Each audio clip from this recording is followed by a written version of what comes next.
Je suis heureuse lorsqu'on me dit « Allons dans la maison du Seigneur ». La grâce, la miséricorde et la paix vous sont données de la part de Dieu le Père, de la part de Dieu le Fils, de la part de Dieu le Saint-Esprit. Amen. Bien-aimés, il est temps d'écouter la parole de Dieu. Bien avant, nous allons prier le Seigneur. Prions Dieu. Seigneur notre Dieu, nous voulons te dire merci. Nous voulons te glorifier, Seigneur, pour cette occasion que tu permets. Seigneur, ouvre notre entendement, notre esprit, pour comprendre ta parole. Viens et conduis-nous au nom de Jésus. Amen.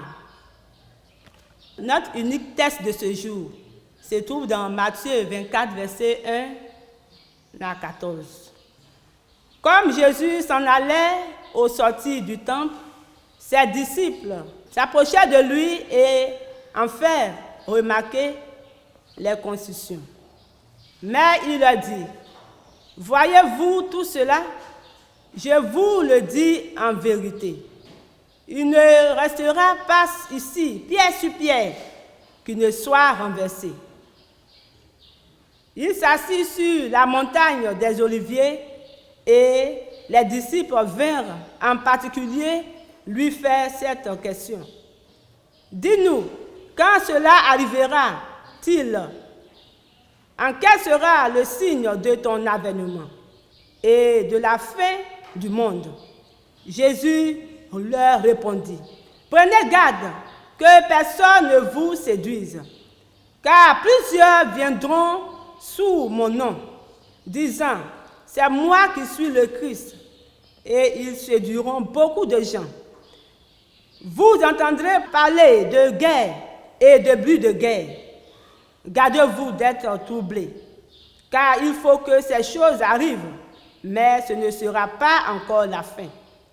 Une nation se lèvera contre une autre, et un royaume contre un royaume.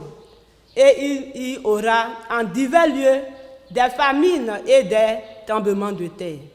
Tout cela ne sera que le commencement des douleurs. Alors, on vous livrera aux tourments, et l'on vous fera mourir, et vous serez haïs de toutes les nations, à cause de mon nom. Alors aussi, plusieurs succomberont, et ils se haïront les uns les autres. Plusieurs faux prophètes se lèveront, et ils séduiront beaucoup de gens. Et parce que l'iniquité se sera accrue, la charité du plus grand nombre se refroidira. Mais celui qui persévérera jusqu'à la fin sera sauvé. Cette bonne nouvelle du royaume sera prêchée dans le monde entier pour servir de témoignage à toutes les nations. Alors viendra la fin. Parole de l'Éternel. Amen. Bien-aimés, notre verset d'appui sera le verset 13 de Matthieu 24, qui dit ceci. « Mais celui qui persévérera jusqu'à la fin sera sauvé. » Amen. Bien-aimés, il est question ici de la destruction et de l'avènement du Fils de l'homme. On nous dit ici, à l'avènement du Fils de l'homme, il y aura des séducteurs, il y aura des bruits de guerre, il y aura des famines, il y aura des tremblements de terre.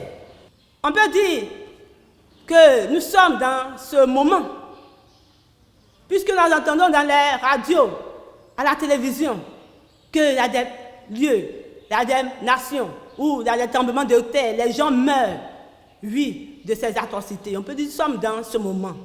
Mais quelle est donc ta position? Que penses-tu de l'avènement du Fils de l'homme? Bien-aimé, il faudrait que tu sois sans crainte, que tu abandonnes ta mauvaise voie. Vis la vie de l'impudicité, de la débauche, la vie de vol. Bien-aimé, il faut fuir les passions de ce monde et attache-toi au Seigneur. Oui, face à ces événements, il faut avoir une foi inébranlable. Il faut vivre donc dans la sanctification, bien-aimés frères et sœurs. Il faut donc vivre dans la prière, dans la méditation et dans la parole de Dieu. Bien-aimés, Que penses-tu? Il faudrait que tu sois sans crainte, tu sois dans la persévérance devant cette pandémie de Covid-19. Il ne faudrait pas perdre l'espoir. Il faut être persévérant comme le verset 13 nous le dit. Celui qui persévérera jusqu'à la fin sera sauvé, bien-aimé. À qui irions-nous? Comme l'a dit le Seigneur, c'est lui seul qui a la parole de vie. Il faut se donner à lui. Nous devons donc nous attacher au Seigneur, avoir une ferme assurance à l'Éternel. Oui, il faut s'attacher, oui, véritablement, à l'œuvre du Seigneur. Si nous nous accrochons à l'Éternel, si nous nous appuyons sur sa parole, nous allons vaincre toute difficulté, toute maladie. Soyons donc affermis dans la foi. Soyons donc persévérants face aux difficultés que nous endurons en ce moment. Le Seigneur va nous aider. Que le Seigneur lui-même nous soutienne et qu'il nous bénisse. Amen. Prions le Seigneur. Seigneur notre Dieu, notre Père, nous te prions pour le bishop, Seigneur, Benjamin Boni. Saint-Esprit de Dieu, que tu le houes véritablement. Et que tu l'inspires toujours à demeurer dans ta parole, à marcher au roi de gloire dans la vérité, afin que, Père, ton peuple véritablement puisse vivre, oui, dans la sanctification. Nous voulons aussi te prier pour le monde entier, Seigneur, ô roi de gloire, en ce moment où, oui, le monde est troublé, ô roi de gloire, par, oui, cette maladie de Covid-19, Seigneur, nous prions de soutenir le monde, de briser tout esprit de maladie, d'anéantir toute œuvre de l'ennemi, oui, qui ravage le monde à travers cette maladie. Père, à qui irions-nous? C'est toi qui es notre Dieu, qui est notre Sauveur. Sauve le monde et permets ce qu'elle puisse vivre dans ton amour, vivre au roi de gloire en parfaite harmonie avec toi, dans l'humilité, dans l'obéissance de ta parole, afin que le monde puisse vivre dans la paix, dans la joie, au roi de gloire. Soutiens, ô Dieu, ce monde. Père, merci parce que tu nous as exaucé. Que la gloire te revienne au nom de Jésus. Amen. Bien-aimés frères et sœurs, recevons l'exhortation et la bénédiction de la part de notre Seigneur Jésus-Christ.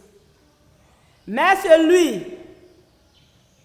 qui persévérera jusqu'à la fin sera sauvé. Bien-aimés, devant la tribulation et la difficulté, soyons toujours persévérants. Ayons foi en Dieu et le Seigneur nous sauvera. Que la grâce et l'amour de Dieu le Père et la communion bienfaisante du Saint-Esprit nous accompagnent. Allons-y dans la paix et dans la grâce de notre Seigneur Jésus-Christ. Amen.